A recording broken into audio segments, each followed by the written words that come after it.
one of the things that I think was very useful when I learned about Scrum, the difference between on waterfall, it was very easy for people to hide behind the process. Right.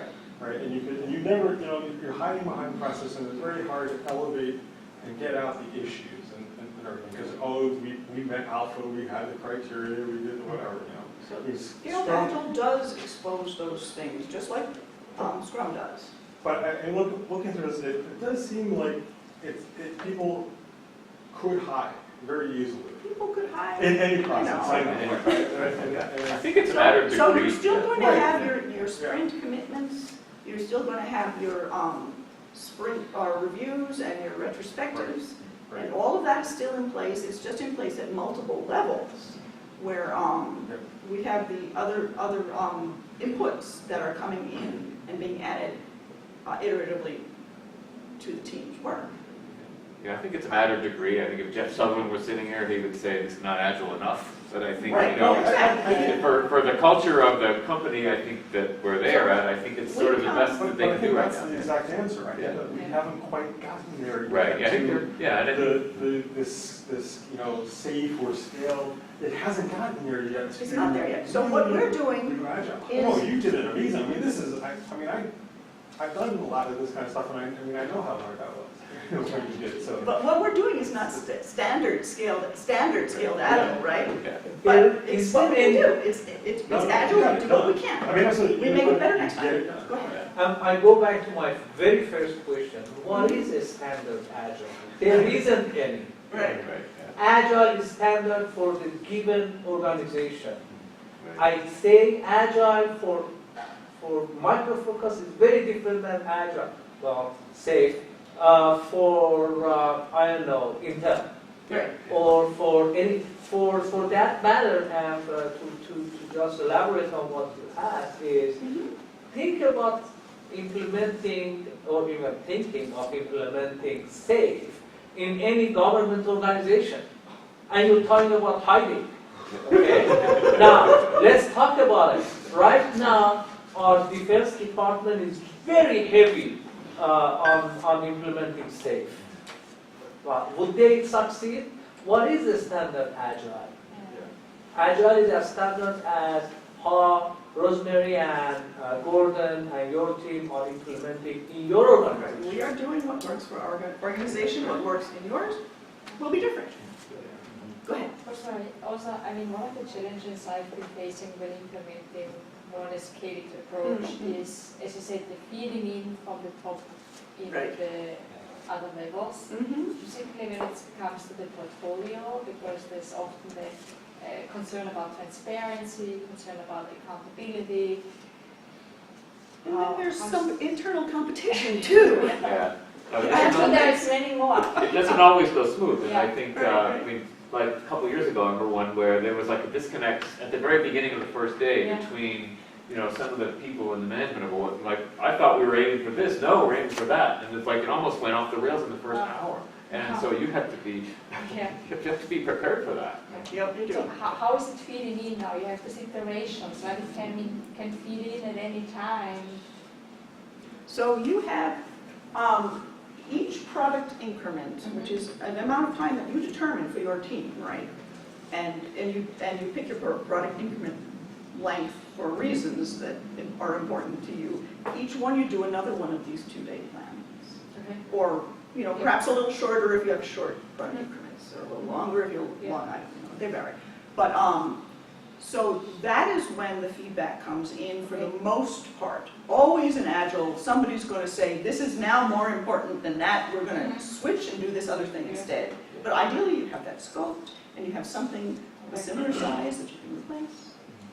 Okay, so you basically segment most of the time you get those feeds in at the beginning, doing planning, and you're trying to keep it as constant a scope as possible, maybe with some trade in and trade out, but overall you keep it. You try, but it's Agile, so Yeah. you have to be Agile. Yeah, go ahead. So I think that part of what nobody puts on these charts, because it's too difficult for people to acknowledge, is that Agile is really about managing entropy and ignorance. Yes. okay? And entropy Very true. sort of implies that management isn't really in control, and they don't kind of like to admit that. And ignorance means that not everybody isn't as good as they think they are, right? So the point that Agile makes is, well, is it good enough for now, right? Because when we tried for perfection, we didn't get anything done, right? We're stuck Right. there trying to be So- perfection. So the key question is, in your particular market niche, are your customers happy enough with what you're delivering now, Exactly. right? And, you know, except for certain aspects of the military where lives are really on the line and all that kind of stuff, most people can handle a few bugs if there's a few minor features that are missing and so on down the line, right? And if you deliver close to what you promised, close to what you are in time, close to what the price you expected to pay, then they go, well, that's way better than it was a decade ago, right? That's true. So the difficulty is that not only is there no standard Agile, there are no standard customer requirements, That's true. right? So before we did all of this Agile stuff, we used to argue about customers don't know what they want, so how are we supposed to make waterfall work, right? So there's a continuum between Six Sigma, which means we think we can completely dehumanize the process by squeezing out variation, right? All the way to deep research, which is, you know, if we figured out it didn't work, that's still a success. Whoa, wait, really? It's a success. Fail early, fail often. That way you don't waste any more time on it. Well, but it is true, but if you're in the Six Sigma world, Yes. and I tell you, you know, fail early and fail often, this sounds like, you know, do things wrong for a really long time, Oh, yeah. right? So the Six Sigma people don't even agree that fail early, fail often is a goal, right? Yeah. And that's part of the problem is where are you in that continuum? It's much better, I understand, but I personally think that it's much better to find out now that it doesn't work than to find out 2 years down the line after I've poured, you know, billions of dollars and all my manpower into this thing. Well, that's closer because fail early, fail often is because you're closer to the entropy ignorance side of That's things, right. right? And the Six Sigma people are closer to the, like, we can beat this into submission. Well, there's also the political aspect of it where, you know, people's job is on the line, contractor's job. I mean, I'd rather work on a contract that, you know, it takes 5 years, gets nowhere, and I get paid for 5 years, and then I go open up my mouth and say, you know, Yeah. if I were you, I would You do have it a this valid way. point. But then I'll be out of a job after 6 months. You know, I'd rather like just keep my mouth shut. You know, you're in charge. After 5 years, you don't like it. I got paid 5 years worth of, you know, Is it valid? salary, and then I'm not gonna open up my mouth and tell you something that, you know, is like cannibalistic to me, where, you know, I'm eating out, I'm gonna eat my paycheck, right? And It's only gonna last me 6 months if I tell you what I think I would have done. I actually have not heard that point brought up before. I mean, everybody's here. here, I mean, you go to any contractor or go to any financial advisor, they all say that, you know, well, you know, I also represent this company and I'm your financial advisor, but I'm at the same time, I'm gonna recommend you just go to this one exclusive. Yeah. Right. So there's conflicts of interest and you just gotta be aware of that. Right, because the pressure on the other side, her company has competitors, and if they, you know, don't do this efficiently and kind of mess up and don't produce anything useful, the competitors are gonna eat their lunch, right? Yeah. And their sales are gonna go down, you know, they might all lose their jobs, so I think that's the other side of it that, you know, puts a sense of urgency to it. So you gotta kind of like do your shopping, just not rely on one source, go to different sources, because, you know, the smaller players, right, they're hungry, they're more motivated to find you a solution, whereas the bigger players, you know, they may have a better reputation, but they may not be working in your best interest, right? So you just gotta shop Interesting around. thing to try to figure out the best Yeah, way you to just do gotta it. shop around, see what All right, so I have only a limited amount of time, so I'm going to move along.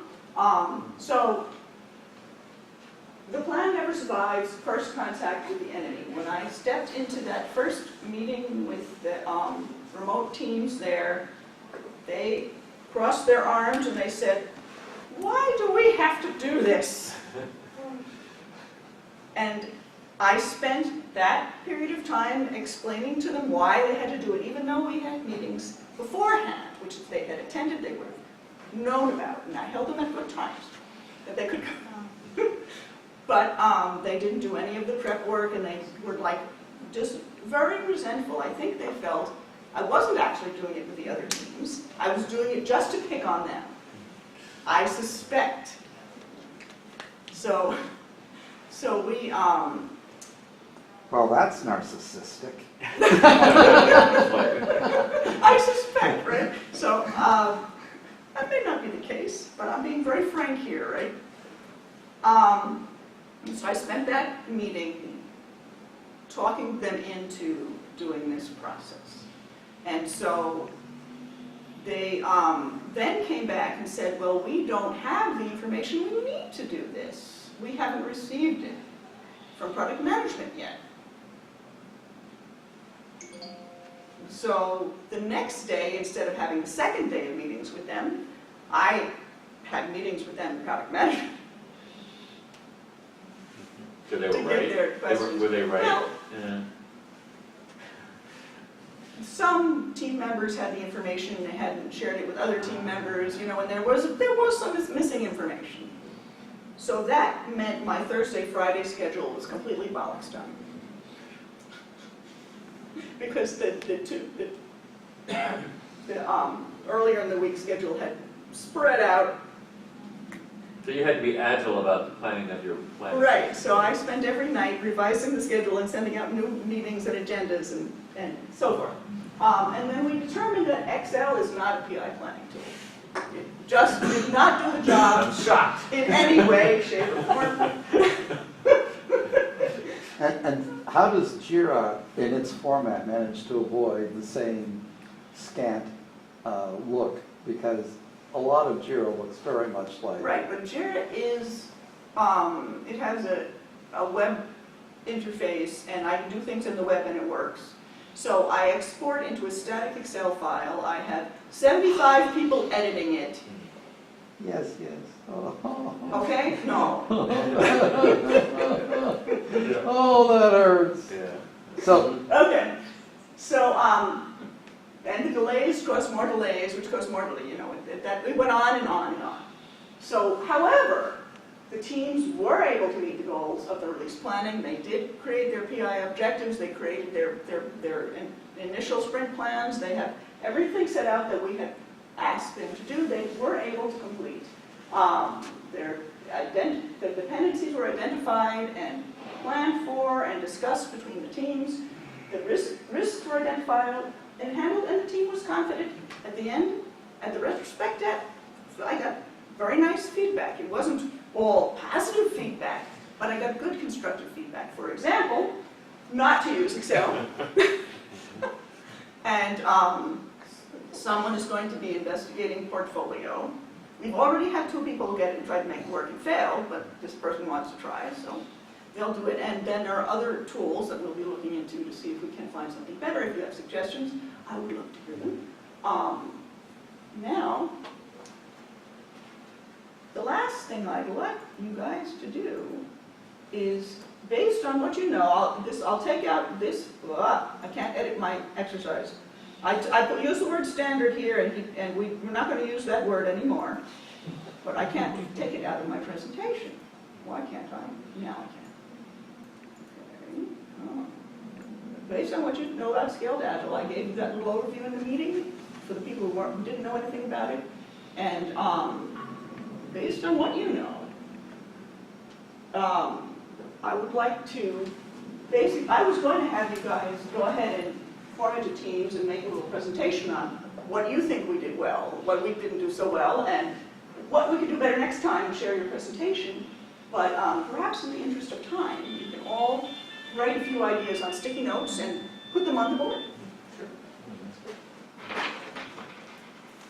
So we're doing a retrospective. We're doing on a you. retrospective of my planning meeting. Right.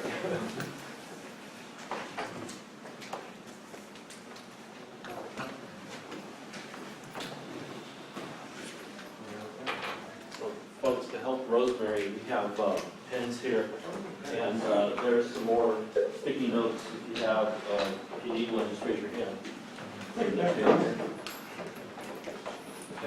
Okay, there you go. I like the big, do you guys like the Sharpies? Are you just a pen? Oh, yeah.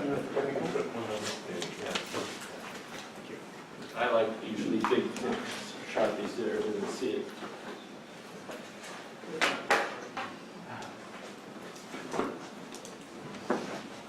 Okay.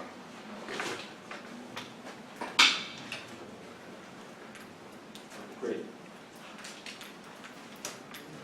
If this was up to you, what would you do? Give me a stick. Give me a big stick. I'm not allowed to have this. It wouldn't be long enough to reach the people in Prague anyway.